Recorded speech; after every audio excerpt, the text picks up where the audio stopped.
สภาพนั่งหัวสั่นงอกงอกพากันมานั่งสวดมนต์ไทยก็เต็มเหนียวสมาธิบ่มีแล้วจ้าแนวนี้มีแต่สิรับขามปีไปใช้กระป้ายได้วะเลยหมุนเข็มทิศมาต่อข้าวสาร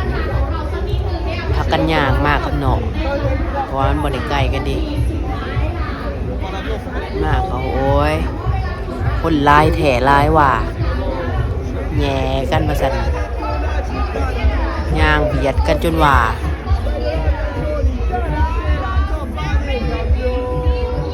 ก็มีแต่ว่าร้านได้เปิดเพลงมันกะแวะ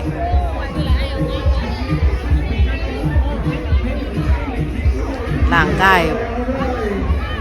ต้องการเพิ่มบ่วะต้องการเติมบ่จะกอก2 กอกคิดว่าพ่อแล้วนะเต็มที่เลยก็คิดว่าเดี๋ยวขันพ่อมองนั่งก็สิเขาไปนั่งก็สิสั่งมากอกอยู่อ่ะจะกอก2 กอกแต่มันก็บ่มีมันแน่นคักแน่ร้านนี้คนบ่หลายปานใดแต่ก็บ่ว่างเนี่ยเปิดทั้งเพลงไทยเพลงฝรั่งแต่ยามเปิดเพลงไทยฝรั่งก็เต้นเอาว่าซั่นหัวซักหัวปั๊มร้านนี้คนก็หลายแน่นอึบอับ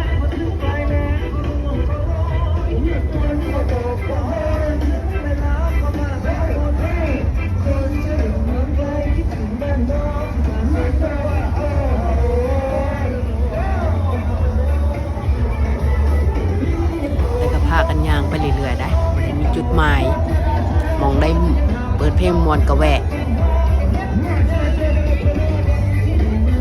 เพราะว่าคนมันหลายแห้งมันหยุดบ่ได้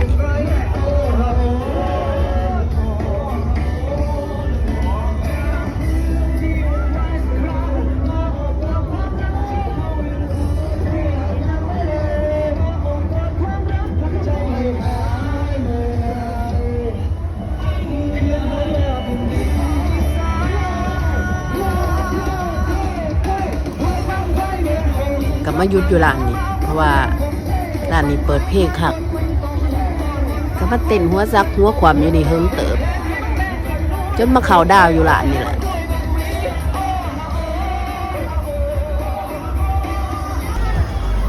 แล้วเขาก็เข่าดาวกันนับถอยหลัง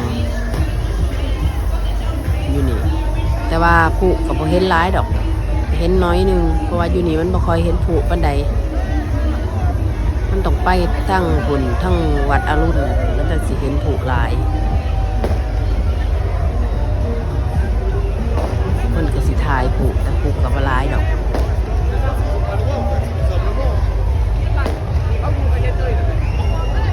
ถึงตอนนี้เวลาเขาดาว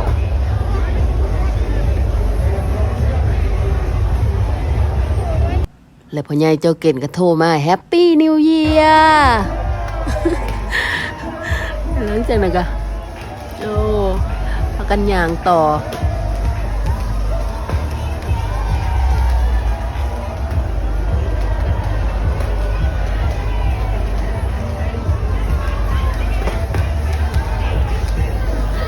นี่มองสิออกจากซอยนี่คนแหงหลายช่วงกลางๆซอยคนบ่หลายปานใดต้นซอยก็ถ่ายซอยดึงคนเอาแถวว่าย่างจนบ่ได้นี่เดอะเบสคิดว่าร้านนี้คือสุดยอดเพลงกับมันและร้านก็ง่ามเปิดเพลงแบบสนุกสุดเบี่ยง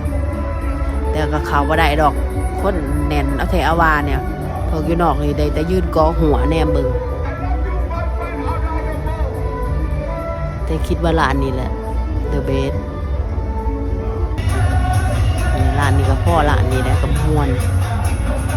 คนแน่นอึบอับจริงๆ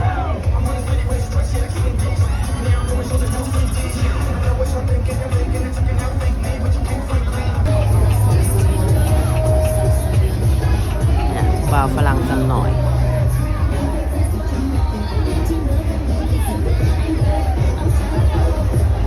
มองสิออกซอยนี่คนหลาย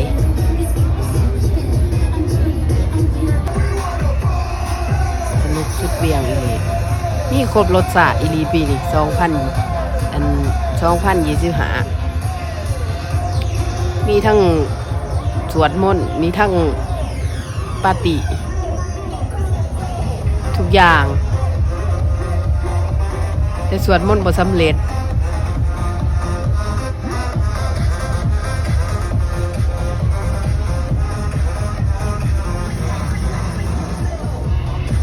ในใจว่าสิบ่กินสักได้แต่น้องมาสวดก็เลยไป ตอนแรกว่าสิแค่สวดมนต์ว่าซ่านน้องก็โทรมาสวดก็เลยไปสักหน่อยเอาไปแล้วมันก็ยาวร้านนี้ก็ม่วนมันลายอึกอัก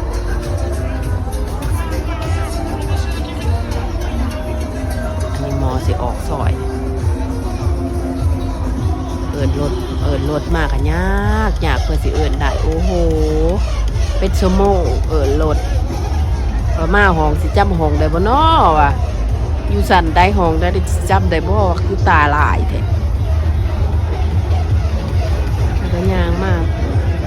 ตอนแรกสิหาหลานกอกเพิ่มนั่นแหละมันบ่มีเขาก็เลยต้องได้ยางแล้วพากันเมื่อเลยบัดนี้จบทริป2025โบกลาบายบาย